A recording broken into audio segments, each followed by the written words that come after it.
얼마 전에 우리가 대통령이 새로 취임을 하면서 취임 연설을 했는데 그 연설문에 보면 그 각 정부가 또 어떤 것을 중심으로 또 국정을 이끌어갈지 그 연설문에 나타나 있습니다. 들어보신 분은 알겠지만 가장 많이 나타난 표현이 자유라는 단어라고 합니다. 자유. 16분 정도 연설을 했는데 그 중에 35번, 35번 정도 자유라는 표현이 있었다고 합니다. 여러분, 자유라는 말 어떻게 생각하십니까? 자유. 너무나 당연한 말이고 좋은 표현입니다. 자유민주주의, 또 자유 대한민국, 또 우리가 행복을 추구할 자유, 직업 선택의 자유, 자유로운 경쟁. 어떻게 보면 지금 우리는 자유민주주의에 살고 있기 때문에, 그런데 북한이라든가 지금도 자유가 억압된 나라들은 이 자유라는 가치가 얼마나 또 중요한지, 아마 2000년 인간 역사 속에 이 자유를 어떻게 보면 쟁취하기 위한 역사라고 할 수도 있습니다. 사전을 찾아보면 자유가 무엇인가 이렇게 정의가 되어 있습니다. 자유는 남에게 구속을 받거나 무엇에 얽매이지 않고 자기 마음대로 행동하는 일이라고 사전에 정의가 되어 있습니다. 남에게 구속을 받거나 자기 얽매이지 않는 것, 구속을 받지 않고 얽매이지 않는 것 참 좋은데 그 뒤에 보면 자기 마음대로 행동하는 일 이렇게 되어 있습니다. 그러면 우리가 한 사람이 자유를 누린다고 했을 때 자기 마음대로 한다고 했을 때 어디까지 자유를 누릴 수 있을까? 그런 어떤 자유의 남용이랄까요? 자유의 제한 문제가 걸릴 수 있습니다. 나는 자유로운데 다른 사람의 자유가 충돌될 때가 있습니다. 또는 동성애를 생각해 보면 나는 자유롭게 동성을 만나는데 그것이 선을 넘을 때 그것이 과연 자유로운 것인가 한번 우리가 생각해 보게 되는 것이죠. 그런 점에서 성경이 말하는 자유와 세상이 말하는 자유는 좀 차이가 있는 것 같습니다. 성경에도 자유라는 말은 많이 나옵니다. 상당히 많이 나오는데 대표적으로 어떤 표현이 있을까요? 예수님이 하신 말씀 중에 자유, 너희가 진리를 알지니 진리가 너희를 자유케 하리라. 자유라는 말 성경에 많이 나옵니다. 거기서 자유는 죄와 사망의 권세로부터 우리가 이제 지배를 받지 않는 아마 그런 의미의 자유를 말할 것입니다. 예전에는 사단의 또는 죄와 사망에 얽매여 있었지만 이제는 자유하게 됐다. 그래서 우리가 그리스도인 하면 예수 안에서 자유로워졌다. 이런 표현들을 많이 씁니다. 그러면 우리는 어떻게 그 자유를 잘 사용할 것인가? 바로 여기서 성숙한 성도와 그렇지 못한 성도가 이제 갈라집니다. 바울은요, 오늘도 자유라는 말을 쓰는데 나는 복음 안에서 예수 안에서 자유롭지만 다른 사람을 위해서 또는 복음을 위해서 그 자유를 때로는 제한하고 또 포기합니다. 이렇게 이야기를 합니다. 지난주 고린도 성도들의 교회 문제가 무엇이었습니까? 영적 어린아이들이 많았던 거예요. 다 자기밖에 몰라요. 자기 중심적이기 때문에 나만 자유하면 됐지 다른 사람들을 배려하는 모습이 없었습니다. 근데 오늘 성경은 성숙한 사람은 나도 자유롭지만 복음을 위해서 또는 다른 사람을 위해서 그것을 적절하게 사용하고 또는 제한할 줄 아는, 때로는 그 자유를 포기할 줄 아는 사람이 진정한 성숙한 성도다 이렇게 말하고 있습니다. 19절을 보시면 바울이 왜 자기가 그 자유를 절제하는지 9장 19절에 이렇게 얘기하고 있습니다. 같이 한번 읽겠습니다. 시작. 내가 모든 사람에게서 자유로우나 스스로 모든 사람에게 종이 된 것은 더 많은 사람을 얻고자 함이라. 바울은 당연히 자유로운 사람입니다.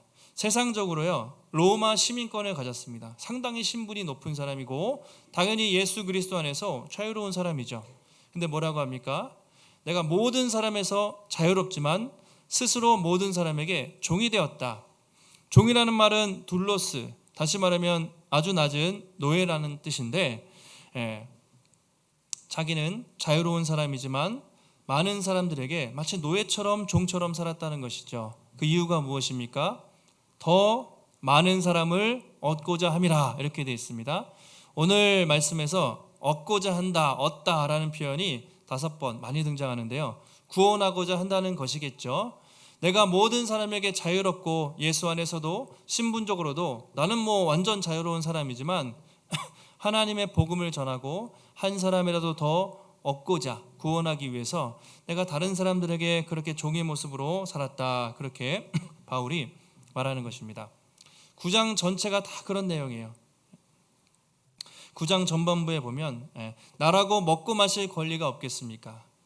나라고 베드로처럼 아내를 다니고 사역을 할 권리가 없겠습니까? 이런 얘기하면서 바울이요, 충분히 먹고 마실 수도 있었고 결혼도 할 수도 있었고 아내를 데리고 다니면서 사역을 할 수도 있었고 교회에서 사례를 받으면서 사역을 할 수도 있었는데 그런 거 다 내려놨다는 거죠. 바울은 실제로 직업이 무엇이었습니까? 텐트 메이커라고 돼 있죠. 장막을 만들면서 쉽게 말해 자비량으로 자기 비용으로 사역을 하면서 그렇게 사례를 받지 않고, 원래는 다 다른 사람들이 그렇게 했지만 바울은 그런 누릴 수 있는 것들도 때로는 포기를 했다고 말하고 있습니다. 그 이유가 무엇인가? 12절 하반절에 보시면 그리스도의 복음에 아무 장애가 없게 하려 함이라.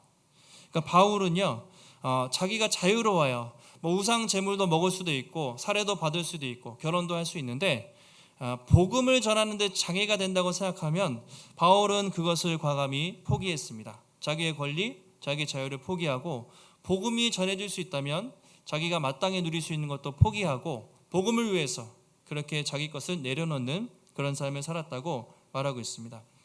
그것이 바울이 살아가는 삶의 원칙이었습니다. 그래서 16절 그 앞에도 내가 복음을 전할지라도 자랑할 것이 없음은 부득불할 일임이라, 이런 표현이 있어요. 내가 복음을 그렇게 열심히 전하지만 자랑할 것이 없음은 부득불, 꼭 해야 되는 하나님이 주신 명령이기 때문에 내가 복음을 전하고 복음을 전하지 않으면 내가 화가 있을지로다 하면서 스스로 그런 복음을 전하는 그 사역자로의 삶을 바울이 살았습니다. 오늘 본문의 20절부터 22절에 구체적인 예가 나와 있어요. 자기가 어떻게 종처럼 그렇게 살았는지. 20절에는 이렇죠. 유대인들에게 내가 유대인들과 같이 된 것은 유대인을 얻고자 함이라. 바울은 유대인이었습니다. 베냐민 지파 가말리엘 문화에서 아주 잘 배운 유대인이었습니다. 그래서 유대인들에게 복음을 전할 때는 당연히 유대인들처럼 갔겠죠. 그리고 때로는 복음이 없는 이방인들을 만나요. 그러면 자기는 유대인이지만 이방 사람들의 모습으로 가서 이방인들처럼 가서 복음을 전했다, 그렇게 말하고 있습니다. 또 약한 사람들을 만나요. 믿음이 약한 사람들. 바울은 대단히 학식이 높은 사람이었지만 그들을 무시하지 않고 믿음이 약한 사람에 맞춰서 바울이 다가갔다, 그렇게 말하고 있습니다. 왜 바울은 유대인에게는 유대인처럼, 이방인에게 나갈 때는 이방인처럼, 믿음이 약한 사람들에게 갈 때는 믿음이 약한 사람처럼 그런 모습으로 나아갔겠습니까? 바울이 자존심도 없고 줏대가 없어서 여러분 그런 것이 아니라, 바울이 왜 각 사람에 맞춰서 그렇게 나아갔는가? 그 이유가 22절 하반절에 이렇게 있죠. 내가 여러 사람에게 여러 모습이 된 것은, 그러니까 각자 다양한 사람에게 마치 카멜레온이라고 할까요? 다양한 모습으로 나간 것은 몇 사람이라도, 다시 말하면 한 사람이라도 더 구원하고자 하기 위해서 바울이 그랬다. 바울은 자존심이 당상히 센 사람이었죠. 그러나 내가 이스라엘 최고의 엘리트니까 나는 가난한 사람들, 못 배운 사람들에게는 복음을 전하지 않을 것이다, 그러지 않고, 그렇게 생각하지 않고 못 배운 사람들에게는 그런 모습으로, 또 이방인에게 나아갈 때는 저 짐승 같은, 당시 사람들이 그렇게 생각했지만 자기가 이방인의 모습으로 나가서 그들을 섬기면서 그들에게 복음을 전했다는 것이죠. 그 이유는 무엇인가? 한 사람이라도 더 구원받을 수 있다면, 구원시킬 수 있다면 어떻게든 그 사람을 섬기는 종의 모습으로 나갔다는 것이 오늘 바울의 모습입니다. 그래서 항상 복음을 강요하거나 가르치려고 하지 않았어요. 항상 듣는 사람의 입장에서, 항상 상대방의 입장에서 그렇게 친절하게, 어떻게 보면 눈높이를 맞추어서 그렇게 나갔다는 것을 알 수가 있습니다. 이 원칙이 중요합니다. 우리가 복음을 전할 때나 다른 사람을 만날 때도 마찬가지예요. 보통 사람들은 어떻게 삽니까? 항상 내가 중심이니까 당신이 나한테 맞추라, 맨날 이렇게 되면 가정에서도, 그리고 교회에서도, 밖에서도 맨날 싸움이죠. 내 중심으로 하면 맨날 다툼과 시비가 날 수밖에 없습니다. 그런데 오늘 바울은 어떻게 얘기합니까? 그것이 아니라 바울이 상대방 만나는 사람들에게 그들의 모습으로 각양각색의 모습으로 맞춰준 것이죠. 예, 우리 기독교의 정신이 바로 이것입니다. 그냥 뭐 복음을 들으라고 막 선포하는 게 아니라 그 사람의 입장에서, 그 사람의 마음에서, 그 사람의 눈높이에서. 이것이 요즘에 강조하는 소통이죠. 뭐 공감과 소통이 다른 것이 아니라 상대방의 눈높이, 상대방의 입장에서 생각하고 잘 경청하는 데서부터 시작을 하는 것입니다. 이런 사람들이 전도도 잘하고 또 인간관계도 좋습니다. 근데 바울이 오늘 이 말하는 원리는 바로 예수님이 우리에게 보여주신 원리입니다. 그게 뭐냐면 성육신 아시죠? 예수님이 하늘에서만 계시는 것이 아니라 야, 인간들 참 불쌍하다, 내가 너희를 사랑한다, 말로만 하신 것이 아니라 예수님이 어떻게 하셨습니까? 친히 인간의 몸이 되셔서, 그렇죠, 죽기까지 낮아지셔서 이 땅에 오셔서 모든 시험을 다 당하시고 종처럼 생활하시다가 인간과 똑같이 생활하시다가 십자가에 죽으셔서 우리를 구원하신 그 예수님의 엄청난 낮아지심, 거기에 복음의 원리가 있는 것입니다. 예수님 이 땅에 계실 때도 뭐 예루살렘에서 힘있고 또 권력 있는 사람들이 아니라 그냥 세리들, 죄인들, 여인들 만나시면서 그냥 그들과 친구처럼 지내셨어요. 그들과 눈높이를 맞추시고 그들의 아픔을 공감하시고 늘 주님은 그렇게 사셨습니다. 왜 그러셨습니까? 한 사람이라도 더 구원하기 위해서, 잃어버린 영혼 찾기 위해서 주님이 우리를 그렇게 대하셨다는 것이죠. 예전에 한국에요, 처음에 복음이 전해질 때 선교사님들이 많이 오셨는데 한 120년, 130년 됐겠네요. 개신교 역사가. 1885년 언더우드 아펜젤러 선교사님이 이제 부활절 때 배를 타고 건너오셨는데 미국이나 캐나다나 호주에서 많이 오셨습니다. 선교사님들이. 근데 대부분 다 엄청 명문대 출신의 최고 엘리트들이 오신 거예요. 근데 와보니까 어떻습니까? 조선 땅 100여 년 전에 얼마나 정말 더럽고 거지 같고 못 사는 나라였습니까? 그게 어떤 선교사님들 중에 이런 분들이 계셨다고 합니다. 복음을 전하러 왔는데 너무 막 판단이 되는 거예요. 막 너무 이 사람들이 못 살고 더럽고. 그 중에 핫이라는 선교사님이 감리교 선교사님이신데 의사셨어요. 한국에 와보니까 원산이라는 곳, 북한 땅에서 복음을 전하는데 계속해서 한국 사람들 막 깔보고 속으로 무시하면서 겉으로는 복음을 전하는데 속으로는 더럽다, 판단하고 이렇게 복음을 전한 거예요. 아무리 복음을 전하고 전해도 열매가 맺히질 않습니다. 어느 날 기도하다가 하나님이 음성을 들려주셨어요. 너 너무나 교만하다. 이 조선 사람들을 사랑하고 또 진심으로 긍휼히 여기는 마음이 아니라 판단하고 정죄하고 있지 않냐. 그 말씀을, 그 음성을 듣고 엄청나게 회개하고 그때부터 달라졌다고 해요. 정말 조선 사람들을 이해하고 사랑하는 마음으로 우리 선교사님이 복음을 전했던 것이죠. 그때부터 사람들이 예수님께 돌아오고 복음이 전해졌다고 합니다. 그래서 이제 그분을 통해서 원산 부흥이라는 것이 일어났고 그 후에 1907년 평양 대부흥 운동이 있는데 바로 이 하디 선교사님의 원산에서의 부흥이 연결돼서 이 조선 땅에 놀라운 부흥의 역사가 나타난 그런 기록들이 있습니다. 그래서 우리가 선교사님들도 마찬가지고 우리도 앞으로 복음을 전할 때 사람들을 대할 때 어떤 마음으로 대해야 되는가 오늘 잘 설명을 해주고 있습니다. 내가 그 사람을 대할 때 정말 영혼에 대한 긍휼과 사랑의 마음으로 대하는가, 아니면 판단하는 마음, 아니면 억지로 하는가. 지난주부터 우리가 노방전도를 시작을 했습니다. 오랜만에 다시 전도를 하는데요, 참 우리가 어떻게 전도해야 되는가 사실은 많이 고민하고 있습니다. 젊은 사람들이요, 두 팀이 이렇게 나눠서 갔는데 한 팀은 이렇게 막 애들을 만났던 것 같아요. 막 10명, 20명씩 모여가지고 얘기를 또 잘 들었는데 한 팀은 또 가는 데마다 거절당하고 안 듣고 막 그렇게 했다고 합니다. 뭐 요즘 사람들은 마음에 안 들면 카페에다가 막 올려요. 교회에서 전도하는 거 싫다고 막 그러기도 하고 되게 예민해요. 그럼 우리는 이 시대에서 어떻게 복음을 전하는 것이 지혜로운 것인가 많이 생각하면서 고민하게 돼요. 가장 중요한 것은 복음을 전하는 사람들에 대한 어떤 공감인 것 같아요. 공감하고 소통하는 거죠. 요즘 뭐 예수천당 불신지옥 뭐 이렇게 안 하죠. 그리고 하나님 안 믿으면 지옥 갑니다. 뭐 이런 식으로 우리가 접근하지 않고 먼저 딱 가서 공감을 하는 거죠. 저도 이 동네에 삽니다. 그리고 아이들이 있으면 저도 아이들 키우면서 상대방을 이해하고 공감하는 그런 태도가 가장 중요한 것 같아요. 항상 상대방들이 존중을 받는다고 느껴야 돼요. 여러분 이단들에게 전도 받아보셨어요? 신천지, 통일교, 여호와의 증인 어떤지 아세요? 엄청 끈질기게 싫다고 그래도 계속 쫓아오면서 막 그렇게 해요. 근데 우리는 이제 그러면 안 되죠. 물론 어느 정도는 전해야 되지만 사람들이 거절하면 우리가 정중하게 그것을 받아들이고 웃는 얼굴로 존중을 받고 상대방을 배려하는 모습이 필요한 것 같아요.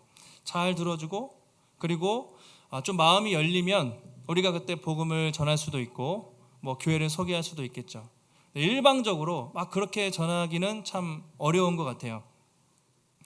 그래서 항상 우리가 상대방의 눈높이 또 상대방을 또 이해하고 배려하는 마음으로 그렇게 하지 않으면 사랑이 없이 복음을 전하지 않으면 이건 복음 전도가 아니라 복음 강요가 될 수 있습니다. 근데 복음을 뭐 강요한다고 사람이 믿겠어요? 더 마음이 다치고 늘 사랑과 긍휼의 마음으로 우리가 복음을 전해야 될 필요가 있겠다 그런 생각을 많이 하게 됩니다. 이것은 우리가 여러분 가족들을 만날 때나 뭐 직장 동료나 교회에서 사람들을 만날 때도 똑같은 원리입니다.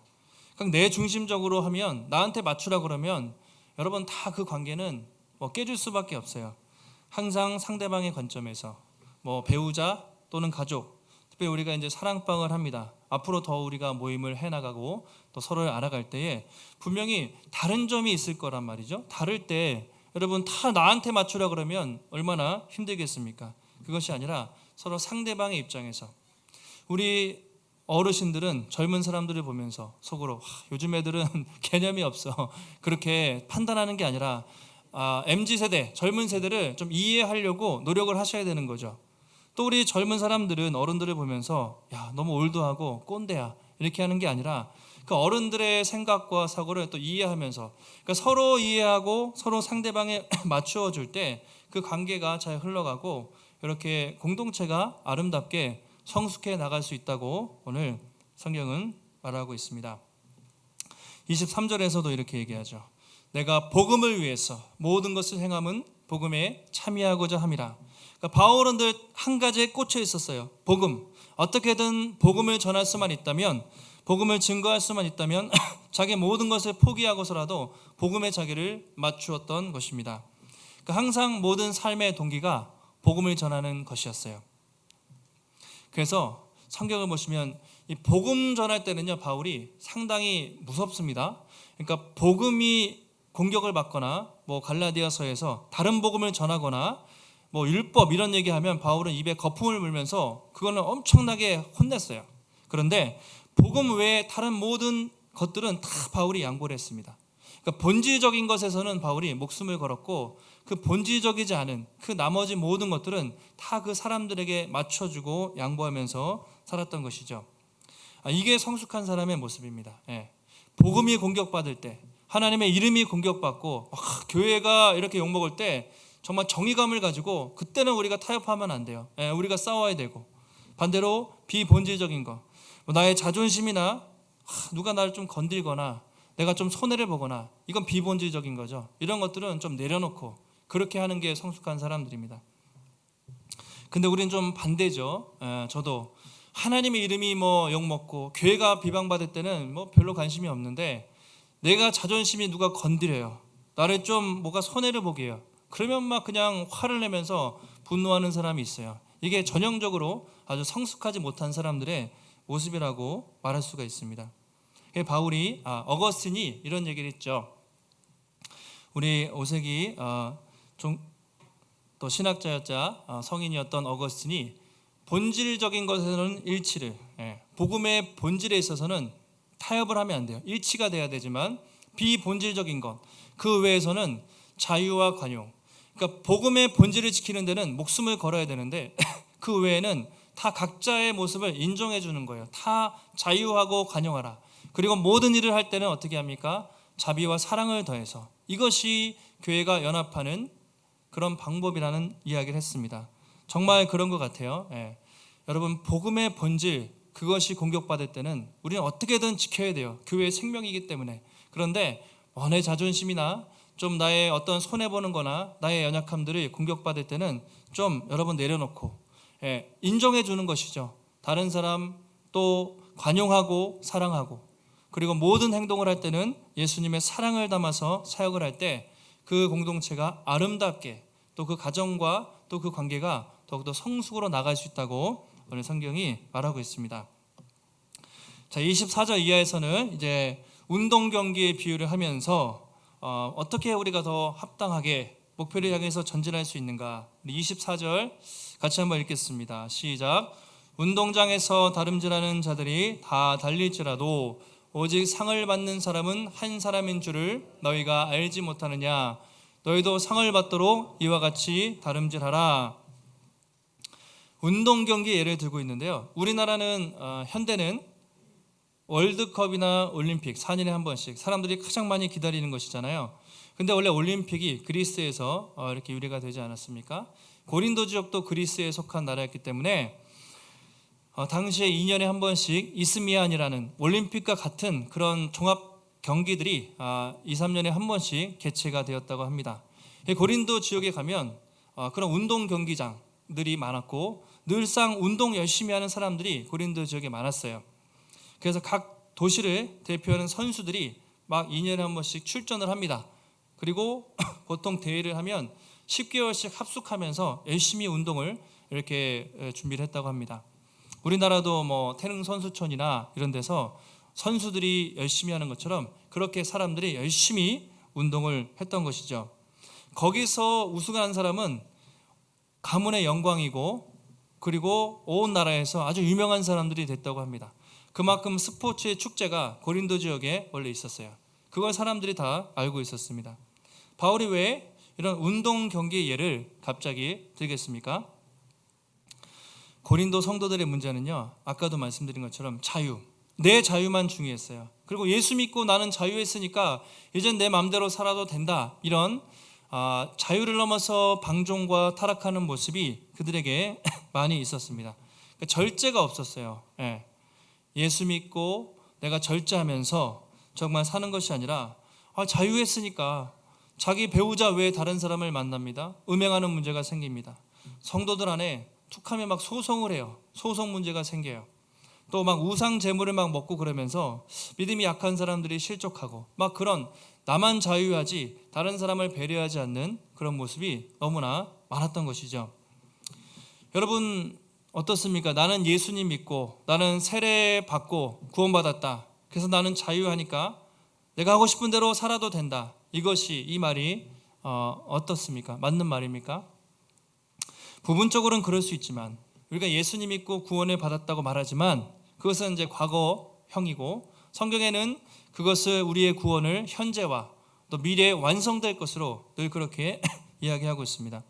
그러니까 우리가 예수님 믿으면 신앙생활이 끝난 것이 아니라, 죽으면 천국 가는 게 아니라 신앙생활의 시작이 되는 것이고, 그 다음부터 우리는 끊임없이 구원의 믿음의 경주를 이루면서 우리의 구원이 언제 완성됩니까? 마지막 하나님 앞에 서는 날, 최종 심판대 앞에서 우리의 구원이 완성이 됩니다. 아직 우리의 구원은 완성이 아니라 진행 중이에요.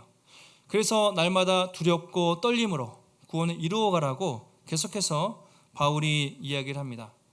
고린도 성도들은 아니에요. 구원 받은 줄 알고 너무 교만했어요. 끝난 줄 알고 이미 구원 받았으니까 뭐 그냥 막 살아도 되지, 또는 신앙의 목표와 방향이 없었습니다. 여러분, 방향과 목표가 없으면 어떻게 됩니까? 그냥 현실에 안주하죠. 현실에 안주하면 어떻게 됩니까?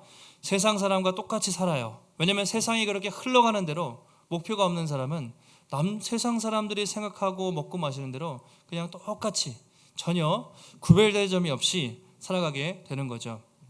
그래서 오늘 바울이 이렇게 말하는 것이죠. 운동 경기 예를 들면서, 아니 세상 사람들도 경기에서 상을 타기 위해서 그렇게 자기를 절제하면서 열심히 살아가는데, 아니 어떻게 예수 믿는 사람들이 영원한 구원을 얻기 위해서 자기를 절제하지 않고 마음대로 살 수가 있는가? 바울이 그렇게 권면을 하고 있습니다. 25절에 이렇게 얘기합니다. 이기기를 다투는 자마다 모든 일에 절제하나니 그들은 썩을 승리자의 관을 얻고자 하되 우리는 썩지 아니할 것을 얻고자 하노라. 이렇게 얘기합니다. 경기에 참여하는 사람들은요, 그 경기에서 승리하기 위해서 절제합니다. 그런데 절제하는 목적이 뭡니까? 썩을 승리자의 관이라는 거죠. 당시에 우승을 하면 월계관을 씌워줬는데, 그 마라톤 하면 지금도 상징이잖아요. 파슬리나 소나무 잎으로 된 월계관을 씌워줬는데 엄청난 명예와 그 당시에 최고의 인기를 누렸다고 합니다. 그들은 거기서 1등하기 위해서 그렇게 절제하고 정말 피나는 노력을 했다는 것이죠. 만약에 운동선수가 절제가 없다면, 먹고 싶은 거 다 먹고 술, 담배 다 피고 야식 먹고 자고 싶은 대로 다 자면 절대로 그 선수는 경기에 참여할 수가 없을 것입니다.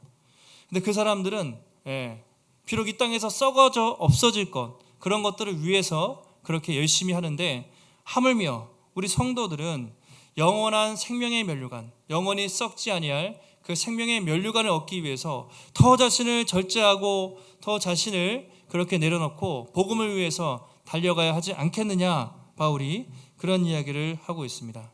방향 없이 그냥 되는 대로 살았던 고린도 성도들에게 저 세상 사람들이 열심히 하는 모습을 보면서 우리는 더 도전을 받고 하나님과 복음을 위해서 자기를 절제하면서 힘있게 달려가라고 바울이 그렇게 말하고 있습니다.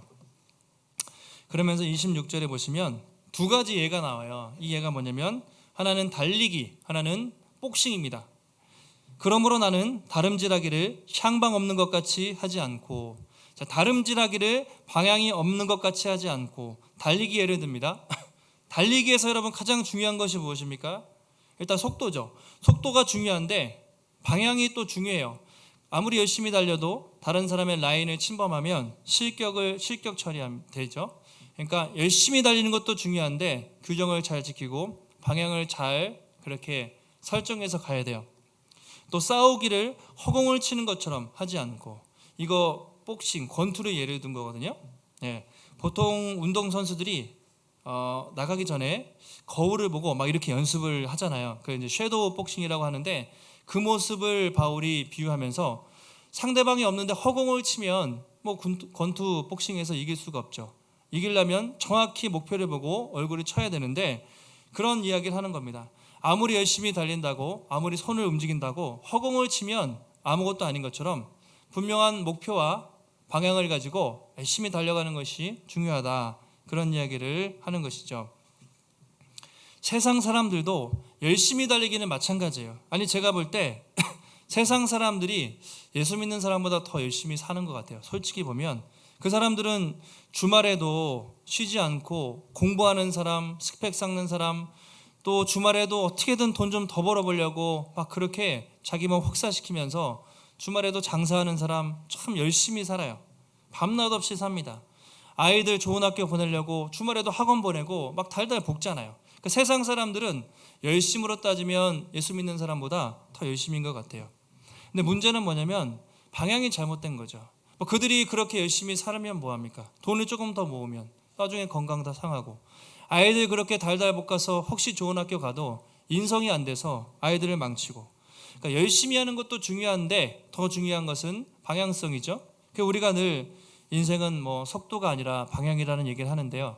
열심히 사는 것 중요한데 올바른 방향으로 그렇게 목표를 향해서 나아가는 것이 사실은 더 중요하다고 말하고 있습니다.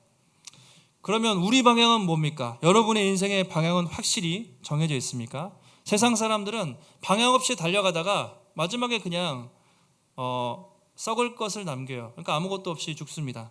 우리는 어떻습니까? 우리는 어떤 방향으로 나가야 하는가? 성경은 분명히 말하고 있습니다. 바울이 뭐라고 하죠? 표대를 향해서 그리스도 예수 안에서 부르신 그 상을 위해서 달려가노라.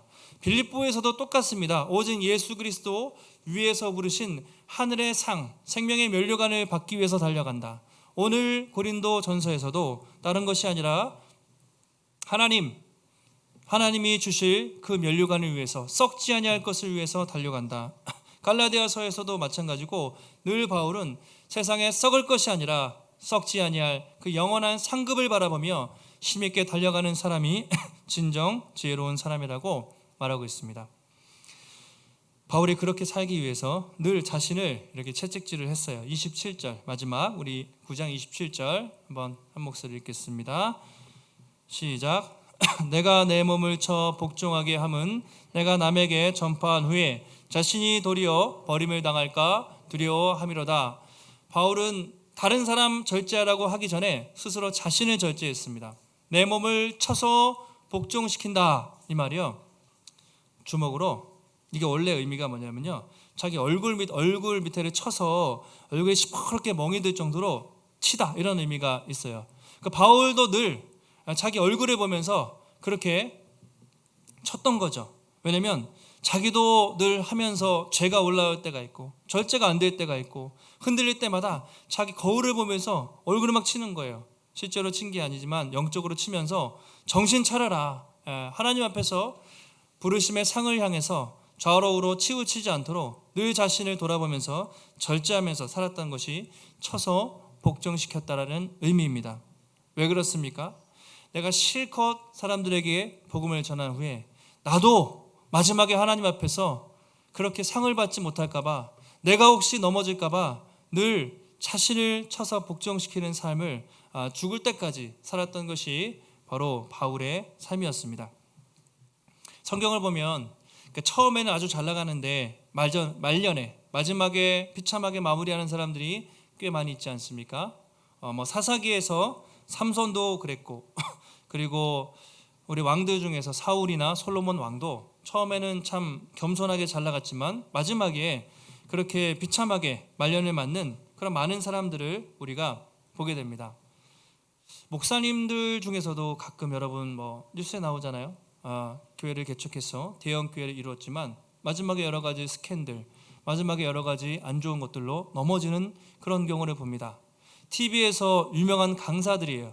막 그렇게 인문학 또는 여러 가지 강의하지만 나중에 보면 자기가 잘못해가지고 이렇게 소송 걸리거나 그렇게 퇴출되는 그런 사람도 많이 있습니다. 그러니까 앞에 나가서 하는 리더들이 어떻게 보면 더 조심해야 하는 것이죠. 이 절제가 너무나 중요하다고 말하고 있습니다. 말씀을 정리하겠습니다. 여러분, 요즘 사는 세상은 자유를 강조해요. 나의 자유. 그런데 절제는 별로 중요하게 생각하지 않습니다. 내 자유만 중요하지 하고 싶은 대로 내가 하는 것이 진리고 선이라고 말합니다. 이게 포스트 모던, 자기 중심적인 세상의 원칙입니다. 그런데 성경은 그렇게 무절제한 삶을 살면 절대로 목표에 도달할 수 없다고 오늘 말씀하고 있습니다. 우리도 항상 조심해야 됩니다. 내가 교회를 아무리 오래 다녔다고 해도 내가 아무리 직분이 있고 또 교회에서 맡은 일이 있다고 해도 언제든지 우리가 자신 스스로를 쳐서 복종시키며 매일매일 절제하지 않으면 넘어질 수 있습니다. 뭐라고 얘기합니까? 선줄로 생각하는 순간, 내가 좀 됐다고 생각하는 순간 우리는 넘어져요. 그래서 우리는 평생토록 나는 하나님 없이 한순간도 살 수 없다, 늘 그 생각을 가지고 살지 않으면 넘어질 수 있습니다. 저 같은 어떻게 보면 목회자들일수록, 앞에서 교회에서 섬기는 리더들일수록 더 스스로 절제하면서 이 길을 가야 된다고 오늘 성경은 말하고 있습니다. 혹시 여러분의 삶 속에 무절제한 부분이 혹시 뭐가 있습니까? 내가 이 부분을 끊어야 될, 좀 더 절제해야 될 것이 무엇인지 한번 생각해 보시기 바랍니다. 드라마나 영화라든가 인터넷 안 좋은 영상들, 또 인터넷하고 쇼핑하는 것들, 또 음식을 먹는 것들, 또는 안 좋은 어떤 습관들, 만나지 말아야 될 사람들, 어떤 내가 하나님을 섬기는 데 있어서 장애가 되는 것이 있으면 과감하게 그것을 우리가 예수 그리스도 안에서 끊고 우리가 심플하게 목표를 향해서 나가는 것이 중요하다고 말하고 있습니다. 여러분, 근데 문제는 절제가 생각보다 쉽지 않다는 것이죠. 내가 절제할 수 없어요. 절제는 누가 하게 하십니까? 성령이 하시죠. 성령의 열매, 9번째 마지막, 사랑과 희락과 화평과 오래 참음과 자비와 양성과 충성과 온유와 절제.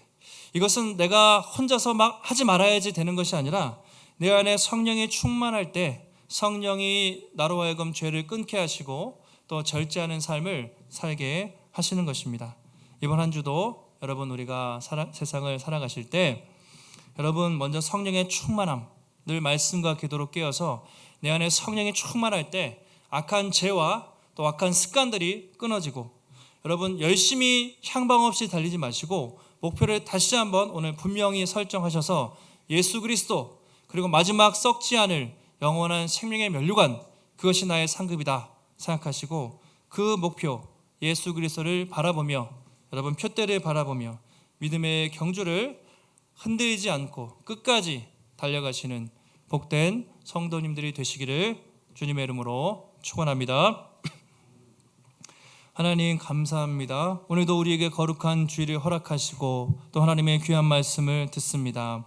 하나님, 내가 예수 안에 자유롭지만 그렇다고 해서 내가 내 마음대로 사는 것이 아니라 오히려 다른 사람들을 배려하며 또 하나님 이해하며 그들의 눈높이에 맞추고 또 그렇게 상대방을 또 돌아보며 경청하며 하나님 그렇게 인간관계를 맺고 그렇게 복음을 전할 수 있는 그런 성숙한 신앙인들이 될 수 있도록 하나님 붙잡아 주시옵소서. 오늘날 무절제한 세상입니다. 자유가 중요하다고 하지만 하나님, 우리는 하나님 세상 사람과 같이 살지 않게 하시고 목표와 방향 예수 그리스도께 두고 하나님, 우리가 때로는 예 자신을 쳐서 복종시키며 날마다 성령의 충만함으로 절제하며 이 믿음의 경주를 흔들리지 않고 중간에 포기하지 않고 끝까지 완주하여서 마지막 주님 만나 생명의 면류관을 얻고 주님께 칭찬받는 우리의 복된 인생이 될 수 있도록 우리 모든 성도들을 붙잡아 주시옵소서. 하나님, 오늘도 주님 앞에 또 귀한 예물 드립니다. 하나님, 마음을 담아 드린 예물들을 귀하게 받으시고 하나님, 우리의 물질뿐만이 아니라 우리의 모든 건강과 우리의 모든 은사와 시간과 이 모든 것이 하나님의 것이라는 것을 인정하고 먼저 그의 나라와 의를 구하며 살아갈 때에 하나님이 이 모든 것들을 채우시고 공급하시는 그 주님의 놀라운 손길을 날마다 경험할 수 있도록 주님 붙잡아 주시옵소서.